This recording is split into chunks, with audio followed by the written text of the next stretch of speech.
Goeiedag my boetie, my sissie. Dis 'n voorreg om vandag na jou toe te kom. Dis 'n nuwe jaar, ons eerste opname vir hierdie nuwe jaar. En ek dank die Here daarvoor. Hoe die Here die deur oopgemaak het. Dis wonderbaar, ek prys die Here daarvoor. Hy het sy woord vervul. En nog meer gaan hy sy woord vervul as wat hy tot nou toe die woord vervul het. Die eerste naweek in Februarie gaan ons 'n straat uitreik hou daarso, kom sluit aan by ons. Kom ons gaan wen siele vir ons Here Jesus. En ek wil met jou praat oor die huwelik. Want die huwelik, wil ek vir jou sê, luister gou mooi, dit is 'n spieelbeeld van Christus in die kerk. Jou huwelik is 'n spieelbeeld van Christus in die kerk. Is dit so as jy na jou man en na jou vrou kyk, is jou huwelik werklik 'n spieelbeeld van Christus in die kerk? En ek gaan vir jou deur die woord vat, ek gaan vir jou net skrif gee. Jy moet self vir jouself besluit, waar staan jy? Kom ons kyk gou na Isak en Rebekka. As ons kyk hoe werk mense vandag, nee, jy moet daar maar so lank date en jy moet nou so, nee, Isak en Rebekka is die model waarvolgens ek jou vat vandag. En ek sê vir jou, Isak het sy vrou ontmoet die dag toe hy met haar trou. Nou wil ek vra, hoe werk dit dan nou? Dit kan ons nie werk nie, hy moet daarom eers 'n bietjie gaan skelmvryheid en al die tipe goede, né? Dis mos hoe dit werk vandag. Jy moet daarom eers die kat in die donker gaan knyp en kyk of julle daarom lekker pas. Die dag toe hy sy vrou ontmoet is die dag toe hy trou. Hoe lyk dit met jou, my maat? Hoe lyk dit? Hoekom het daardie huwelik 'n sukses gewees? Dit is die afskoppunt waarvanaf ek gaan met jou vandag. Hoekom was daardie huwelik so 'n wonderbaarlike sukses? En hoekom is elke goddelike huwelik 'n goeie sukses? Jy weet, as ons gebruik baie keer wat ons vir mekaar sê, nee, maar refer to the manual. As jy 'n probleem het met jou DVD player of jy het 'n probleem met dit en jy verstaan nie met ons kamera waarmee ons opneem, jy verstaan die ding nie so lekker nie, gaan terug na die manual toe. Die woord van God is die manual vir die huwelik. Wanneer laas was jy by die manual van die huwelik? Maar ons sit met 'n probleem. Jy kyk na die TV en die TV het jou rolmodel geword vir hoe 'n huwelik moet lyk. En dis 'n perversie. Weet jy wat gebeur op die televisie? Hulle gaan op die televisie en hulle verkleineer die Bybelse beginsels. Hulle verkleineer die goddelike vroue wat in plek staan in die huwelik. En dit word op televisie verkleineer as minderwaardig. Maar dis juist hulle wat aangenaam is voor God. Die televisie is besig om ons generasie, my generasie waarvan ek deel is deur die televisie al gevorm. Hoe dink jy lyk hierdie nuwe generasie wat nou opstaan? Hierdie woord is wat ons glo. As jy na moslems kyk, hy glo dit wat hy glo. Hy val daarvoor, hy sterf daarvoor. Hy glo dit wat hy glo. Ek en jy sê ons glo hierdie woord en dan draai ons weg en ons doen iets anders. Jy sê lynheid, ek sê lynheid baie keer. Ons moet terugkom op die woord en op die woord vasstaan wat die huwelik ook betref. Ons is baie verkeerd geleer deur hierdie Hollywood generasie. Die mamas kom en hulle sê, nee, jy moet daar maar so lief wees vir 'n man voor jy met hom trou. Mama, ek wil vir jou vandag sê, bekeer jou, want jy lei jou kind in die hel in. Dit gaan nie oor gevoelens nie. Vat jou dogter en lei haar en leer haar om haar rol te vertolk in die huwelik. Moenie vir haar vertel van liefde nie. Wys my waar sê die skrif, 'n vrou moet haar man lief hê. Nêrens praat hy die vrou moet haar man lief hê nie, behalwe in Titus. Wat hy praat, julle ouer vrouens, moet die jongeres leer om hulle mans lief te hê, nie hulle boyfriends nie. Maar jy vertel nie om jou boyfriend lief hê, jy is buite skrif. Dis goddeloos. Dis ons geloof. Waarvoor staan jy? Of jy staan vir hierdie woord, of jy is nie 'n Christen nie. Of jy doen wat die woord sê, of jy is nie werklik 'n Christen nie. Jy gaan die prys daarvoor betaal. Ons word verkeerd geleer en ons staan nie op teen hierdie televisiegenerasie om ons kinders reg te leer nie. Dis tyd dat ons kinders reg leer om hulle rol in die huwelik te vertolk. Daar's te veel onkunde. Ek het in onkunde groot geword en daaroor sukkel ons daarmee.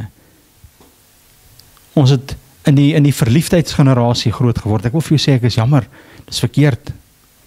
Ons het baie onkunde, maar ek en jy het nodig om ons kinders te leer, om hulle rol te vertolk in die huwelik, sodat hulle gereed is. Hy moet net instap in die huwelik, soos wat ek net ingestap het in die huwelik nie. Ons moet geleer word van kleins af, om ons rol te vertolk in die huwelik. Dit is baie belangrik, dit is uiters belangrik. Dit skep verkeerde verwagtinge wanneer ons so na die TV kyk. Onthou die TV blaas op welle, hulle begeerte hoerery. Dis wat die TV, ja selfs hierdie Afrikaanse sepies waarna julle so lief is, ek wil dit nog by die naam noem ook op kruis kyk. Hierdie Afrikaanse sepies wat julle so lief is voor. Selfs dit, daai oukie en daai vroukie bly by mekaar, hulle is daarom verloof. Nee, hulle is nie getroud nie, hulle is besig om te hoereer. En die ou baas drink as hom so af en toe 'n skelmdop. Nee, hy's 'n syplap, hy sal in die hel brand. Dis tyd dat ons beginsels bietjie reg kry. As jy 'n Christen is, tree soos eene op. Daar's verkeerde verwagtinge. Dit lewer verkeerde resultate wanneer ons in verkeerde verwagtinge is. Jy het verkeerde verwagtinge van die huwelik. En daar kom verkeerde resultate en dan vra jy, wat gaan in my lewe aan? Ietsie net so interessant. Hoekom word die TV word in hoofletters geskryf? Hoekom skryf ons dit nie in klein lettertjies nie? Wanneer jy 'n sin skryf en jy skryf TV, dan staan dit in hoofletters. Hoekom? Want dis 'n afgod. Hy's 'n god in baie mense, meeste mense se huis. Baie belangrik. Wanneer ons kinders leer in die huwelik om 'n huweliksmaat te wees, is dit vir ons belangrik. Dis nie op gevoelens gebaseer nie. Jou keuse van 'n huweliksmaat is nie gebaseer op gevoelens nie. Dis gebaseer op nommer 1, die leiding van die Heilige Gees. Nommer 2, gesonde verstand. Jou gevoelens. Net hoe is ek kwaad vir my vrou is kwaad vir my. En dan? Nou, wat nou? Nou het ek die verkeerde huweliksmaat. Nee, hè? Dis die verkeerde basis vir die keuse van die huweliksmaat. Gevoelens is die gevaarlikste keuse of maatstaf om jou huweliksmaat mee te kies. Dis nie liefde nie. Jou maatstaf as huweliksmaat is jy, in die eerste ding is jy gereed om as 'n huweliksmaat te wees en is jou maat gereed om as 'n huweliksmaat te wees. Ons moet gereed gemaak word daarvoor. Profeties is daar 2 vroue in die Bybel. Eintlik 3. Kom ek gaan vir jou sê wie is hulle. Die eerste vrou in die Bybel is Israel. Dis die vrou van die Vader, die vrou van God. Gaan lees Esegiel en 'n paar ander, word gesê die vrou van God, dit word beskryf as die vrou van God. Dan is daar die kerk, wat beskryf word as die bruid van Christus. Maar dan is daar, reg deur die Bybel, is daar ook 'n hoer. En die hoer begin al in Exodus. Vandat die wet gekom het, is daar 'n hoer. Vandat die verbond gekom het, is daar 'n hoer. Dis die vrouens in die Bybel. Watter een is jy? Met wie het jy 'n verbond? Die goeie vrou is altyd die simbool van Christus se bruid, in ons terme. Die bruid van God, of bruid van Israel. Ek wil vir jou 'n beroep op jou doen. Ons moet ons kinders skool. Ons moet ons kinders skool daarin om gereed te wees vir die huwelik. Dis nie sommer net neem 'n stapie nie. Die ou mense het altyd gesê, trou is nie perde koop nie. Nou wil ek dit vir jou anderster omgooi. As jy 'n perd gaan koop, dan kyk jy om sy bek, jy kyk of sy tande skeef is, jy kyk hoe lyk hy, jy kyk of hierdie perd nog 10 jaar kan eet. Of hierdie perd, hoe oud is hy, jy kyk of hierdie perd goed is, en hoe lyk sy gesondheid. Jy kyk of hierdie perd reg is. Maar jy doen dit nie met jou huweliksmaat nie. Jy kyk nie of jou huweliksmaat geskik is om in te skakel by jou nie. Jy wil maar net gevoelens voel. Nee. Is jammer. Trou is perde koop en veel meer. Dis tyd dat jy die perd in die bek kyk. Voordat jy die ring aan die vinger sit. En voordat jy in die bed klim. En babietjies maak wat jy later weer wil vermoor. Met aborsie. Die eerste ding waaroor ek wil praat vandag is die egskeiding. In my leeftyd is ek en my vrou nou die 3de keer getroud. Ek en my vrou is die 3de keer nou met mekaar getroud. Die eerste keer op 'n werklik goddelike basis. So wat ek vandag met jou praat, kan ek met gesag oor praat. Ek is deur hierdie pad van egskeiding.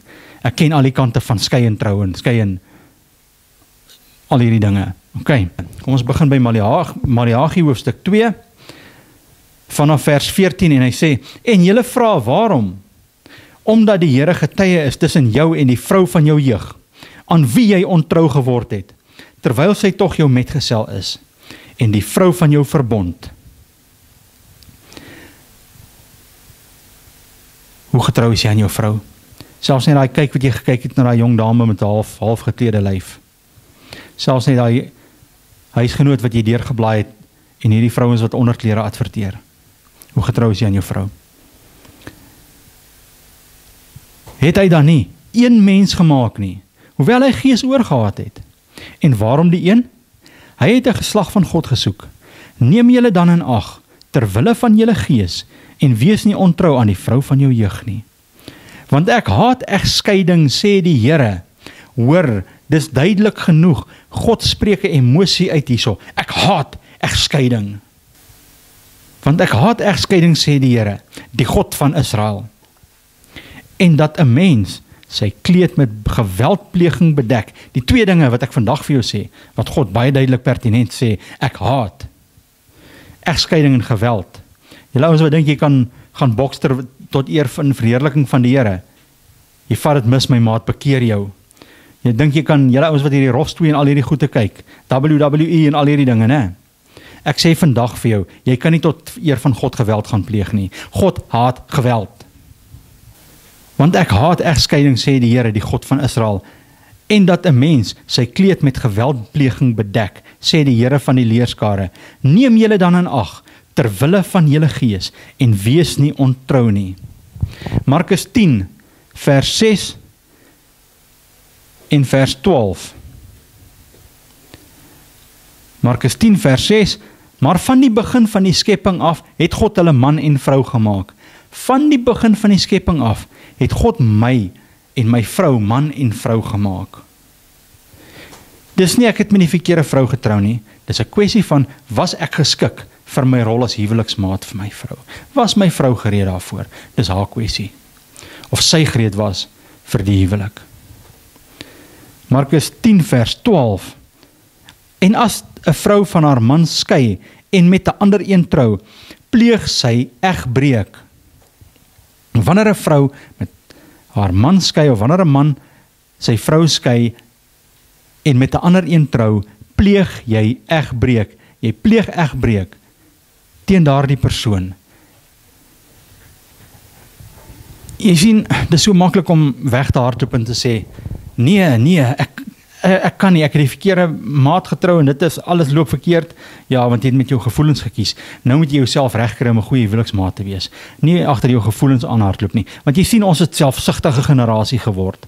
Ek, me, my, I. Dis ek. My behoeftes moet bevredig word. In plaas van dat jy die offer bring, jy moet gee. En in plaas van net heeltyd sit en ek wil hê. En dis die een van ons grootste probleme in ons huwelik. In ons huwelike in Suid-Afrika en reg oor die wêreld. Dis een van die grootste redes waaroor daar so baie egskeiding is. Jy is nie bereid om die offer te betaal om in 'n gesonde huwelik te staan nie. Ek wil met jou praat oor die gevolge van egskeiding op kinders.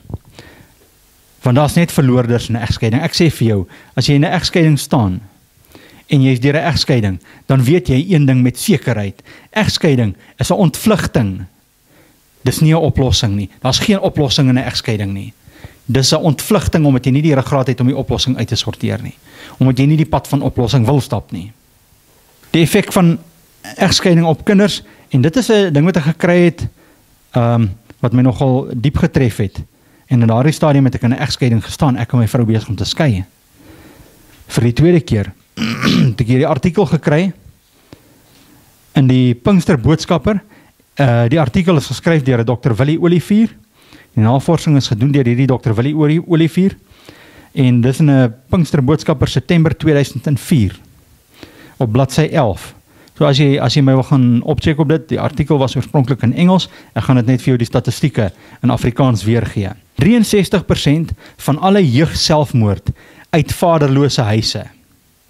Right, 63% van jeugselfmoorde. Met ander woorde, jeugselfmoorde kan met 63% val. As ons ophou skei. Maar jou sielkundige wil jou mos nie dit vertel nie, hy wil net jou geld vat. In plaas van, wys my die sielkundige, wat jou adviseer uit die woord van God uit, bring my daai sielkundige. Dan sal ek daai sielkundige vir jou voorstel. Loop 'n pad met hom. Hier is die oplossing. 90% van alle wegloopkinders uit vaderlose huise.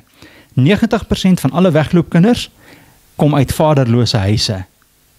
Hoeveel minder sulke probleme sal ons hê? Dis probleme waarmee ek gekonfronteer is, my boeta.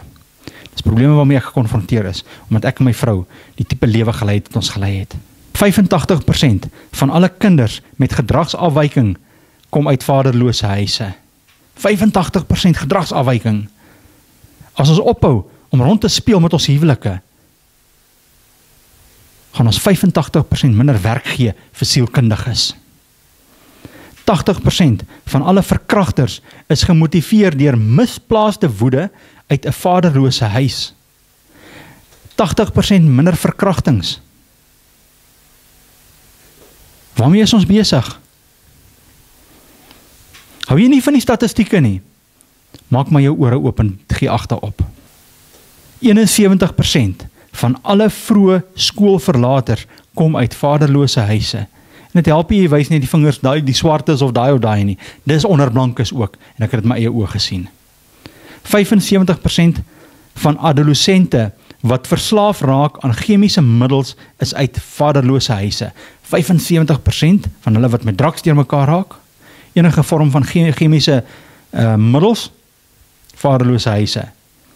Wil jy die druglords uit besigheid uit hê, hou op skei, en kom in 'n gesonde huwelik, gebalanseerde huwelik. 85% van jeugdiges in tronke het in vaderlose huise groot geword. Wil jy die tronke halveer en nog meer, weer 'n keer halveer? In Suid-Afrika breek die krag van egskeidings. 85% van jeugdiges in tronke het in vaderlose huise groot geword. 70% van jeugdiges in staatsinrigtings kom uit vaderlose huise. Dame, jy dink jy kan net jou man los en sê ek sien nie meer kans hiervoor nie. Dit gaan beter wees vir my en die kinders. As ek hierna kyk, dan sien ek nie, dit is beter vir jou en die kinders nie. Dis beter vir jou selfsug. Maar dit is nie beter vir die kinders as ek na hierdie statistieke kyk nie. Duidelik is egskeiding nie 'n oplossing nie. Dis 'n mislukking. Jou egskeiding is geen oplossing nie. Jy het misluk as jy skei. En dit beteken nie vat 'n gun en gaan blaas jou kop weg nie. Want ek het nog nie in die woord, skriftuurlik, was elke een wat selfmoord gepleeg het onder oordeel gestaan. So ek wil vir jou vandag sê, jy vat 'n vet kans met jou saligheid om te gaan dink jy gaan 'n gun in jou kop sit en jou kop wegblaas. Jy maak 'n groot fout. Jy gaan dalk nie eindig waar jy dink jy wil eindig nie. Face jou probleem, sorteer jou probleem uit. Want dit is 'n mislukking. Selfmoord is ook 'n mislukking. Hou op misluk, raak suksesvol. Want Jesus gee jou die opsie, hy gee jou die antwoord. Jy moet dit wil hê, jy moet dit wil vat. Soek die uitkoms, nie die uitweg nie, want dit is maklik om die uitweg, die escape route, maklik gou hierso, vang jy escape route. Nee my maat, soek die oplossing, vat die pad end uit. Ons gaan kyk na die ander perspektief, ander kant van die statistieke. Kinders uit vaderlose huise is 5 keer meer geneig tot selfmoord. 32 keer meer geneig om weg te loop. 20 keer meer geneig om gedragsprobleme te ontwikkel. 14 keer meer geneig om verkrachtings te pleeg. Wil jy verkrachting stop? Daar stop dit. 9 keer meer geneig om skool vroeg te verlaat. Wil jy jou kind 'n goeie education, 'n goeie opleiding gee, 'n goeie toekoms gee? Luister mooi. 9 keer meer geneig om skool vroeg te verlaat. 10 keer meer geneig om verslaaf te raak aan dwelmmiddels. 20 keer meer geneig om in die tronk te beland. Dogters van enkelouers is ook 53% meer geneig om as tieners te trou. 111% meer geneig om swanger te raak as tieners. 164% meer geneig om self enkelouers te wees.